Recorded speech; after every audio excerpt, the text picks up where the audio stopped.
အားလုံးပဲမင်္ဂလာပါညီမကတော့ဒေါက်တာထက်ထက်ပါညီမကတော့အခုလက်ရှိ Pure Wellness Clinic မှာအရေးပြားနဲ့လပဆိုင်ရာကုထုံးများကိုတာဝန်ဆောင်ရွက်ပေးနေတဲ့ aesthetic doctor တစ်ယောက်လည်းဖြစ်ပါတယ်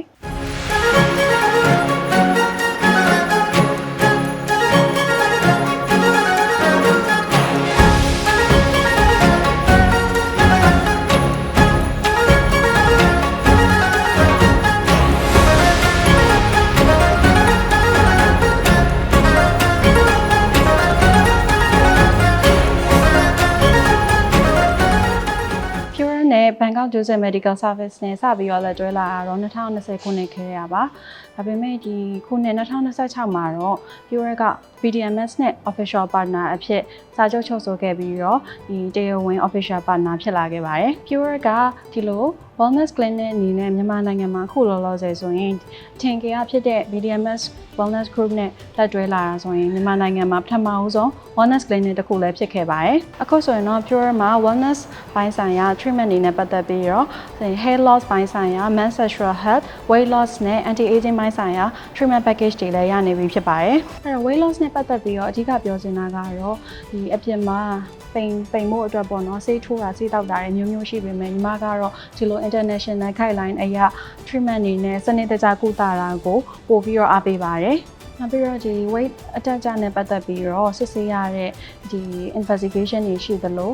တချို့နေရာတွေမှာဆိုရင်ကိုယ်နဲ့မတည့်တဲ့အစားအစာ food intolerance စစ်တာတွေဆိုရင်လည်းဒီကျမတို့က Pure ကနေပြီးတော့ဒီဂျာမနီနိုင်ငံအထိပို့ပြီးတော့စစ်တဲ့ test လေးတွေမှာ special test အနေနဲ့ပါဝင်ပါတယ်။ Pure ကဒီလိုအထင်ကြီးဖြစ်တဲ့ BDMS Group Wellness Clinic နဲ့လက်တွဲပြီးတော့လုပ်ဆောင်ခြင်းအပြင်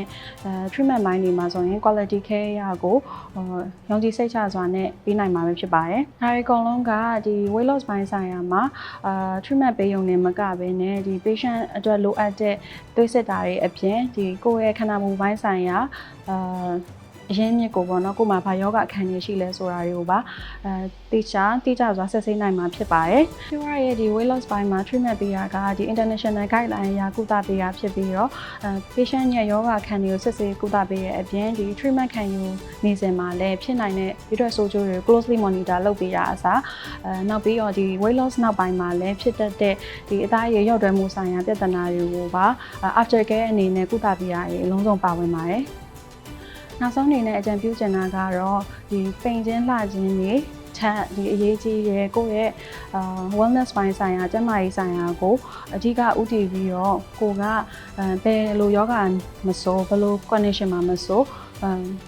ယောဂဖြစ်တဲ့အခါမှာကုသခြင်းထက်မဖြစ်ခင်ကြိုတင်ကာကွယ်တဲ့ prevention အနေနဲ့စစ်ဆေးကုသမှုတွေကိုခံယူပြီးမှသာ